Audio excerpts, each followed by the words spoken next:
C'est en France qu'on a inventé le système de canalisation, le système de pression, qui est lancé par des banquiers qui avaient déjà eu l'idée que ça allait rapporter gros cette affaire. Et donc, une fois qu'on a trouvé ce système technique, il a fallu trouver une relation entre les élus qui, depuis la Révolution française, en avaient la responsabilité, donc les élus locaux, et on a inventé donc le système des contrats de concession d'une durée de 99 ans. On est plus raisonnable aujourd'hui, on est plutôt entre 12 et 25 ans. Et on a choisi ensuite le moyen de payer le service d'amener de l'eau de la rivière jusqu'au robinet par un système non pas de l'impôt, mais par un système de la facture qui est beaucoup plus démocratique et lisible, comme vous l'imaginez. Une fois que toutes ces conditions ont été réunies, on a créé la première société, Napoléon III, par décret impérial, le 14 décembre 1853, qui s'est appelée jusqu'en 1998 la Compagnie Générale des Eaux, qui a été dirigée dans son premier conseil d'administration par 9 personnes, tous banquiers d'Empire. Donc on sentait que la gestion de l'eau allait rapporter beaucoup. Et pour vous dire, le dernier banquier d'Empire, descendant du banquier d'Empire, qui était présent dans le conseil d'administration de la Générale des Eaux, l'a été jusqu'en 1996. C'était le baron Mallet, la banque Mallet, pour vous dire qu'il y a une certaine fidélité, pas simplement des contrats avec les villes, mais aussi par rapport à leurs dirigeants. La deuxième société au monde qui a été créée, c'est la Lyonnaise des Eaux et de l'Éclairage, comme elle s'appelle, en 1880, et la troisième, la Société d'aménagement urbain et rural, en 1933. En 1944, ça commence à devenir intéressant. À peine 30% des communes avaient confié leur réseau, donc sous forme de contrat de concession, à ces 3 entreprises. Et le Conseil national de la résistance décide de nationalisation de pans entiers de l'économie, dont les sociétés d'eau. Et en 1945, 46, 47 vont se passer les nationalisations, et 2 sociétés vont passer au travers, la Générale des Eaux et la Lyonnaise des Eaux, avec le rapport de force que vous imaginez à l'époque. Malgré tout, les relations déjà entre un certain nombre d'élus, d'hommes politiques importants et ces sociétés ont fait que. Ensuite, en 1953, c'est là que les choses vont vraiment dériver. Lorsque vous signez un contrat entre un maire et une société privée, la société privée vous verse un droit d'entrée pour aller entretenir sur votre réseau public l'entretien de ces canalisations. Et je prends l'exemple, puisque j'en ai parlé dans mon livre, et c'est le seul élu qui m'a attaqué en diffamation, M. Dominique Baudis.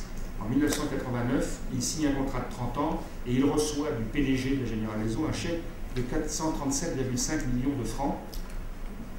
Et évidemment, c'était un prêt, mais ce prêt n'a pas été remboursé par la collectivité, mais par la facture de l'usager qui, évidemment, prévoyait, sur les 30 ans du contrat qui avait été signé, le remboursement de ce prêt.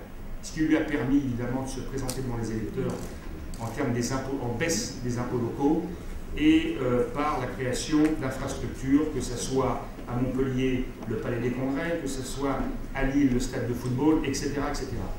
Là, le système mafieux qui a été développé en France et qui s'est développé à partir des années 90 à Buenos Aires, Suez, en Bolivie, au Brésil, en Équateur, puis ensuite en Afrique, puis ensuite en Asie.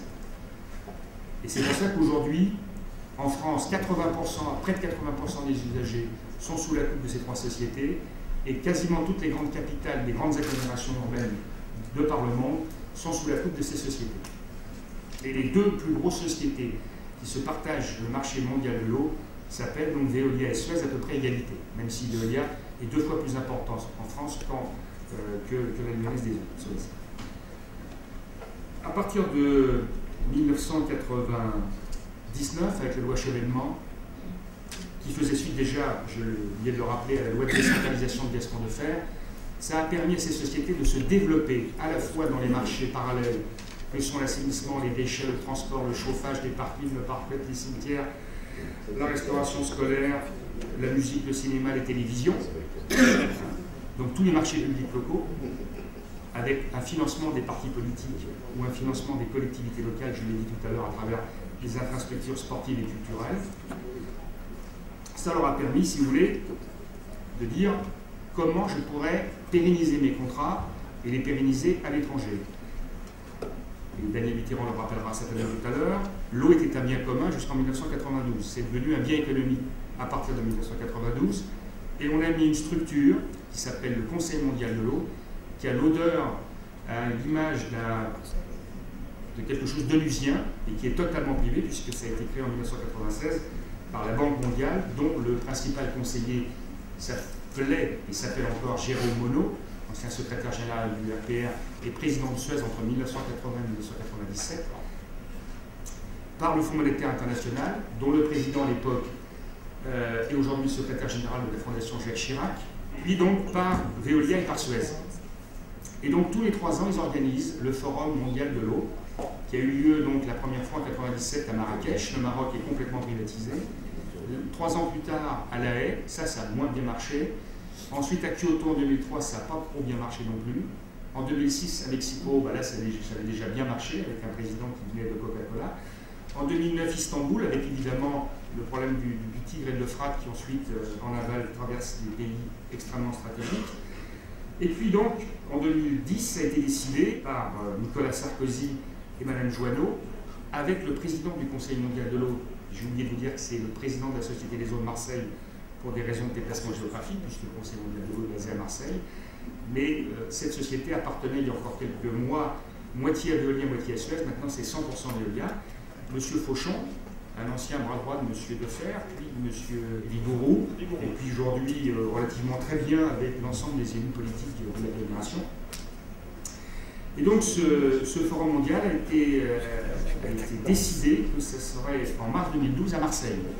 Il faut dire aussi que le contrat de Marseille vient à échéance en partie en 2012 et en partie en 2013, ça a certainement un rapport. C'est une excellente nouvelle, je pense, pour ceux qui combattent ces idées de privatisation de la vie, puisque ça va se passer quelques jours, quelques semaines avant les présidentielles, et que probablement là, l'ensemble des partis vont se positionner peut-être de manière un peu plus courageuse que jusqu'à maintenant, pour que justement on organise un forum qu'on a baptisé pour l'instant Forum alternatif mondial de l'eau, avec pratiquement, on peut dire, quasiment tous les partis de gauche, les associations, parce que c'est les associations qui pilotent ce forum alternatif pour une autre politique mondiale de l'eau, dans l'intérêt général et pas dans l'intérêt de quelques multinationales. Et moi, la vie de profit, c'est tellement banal, mais c'est tellement une réalité.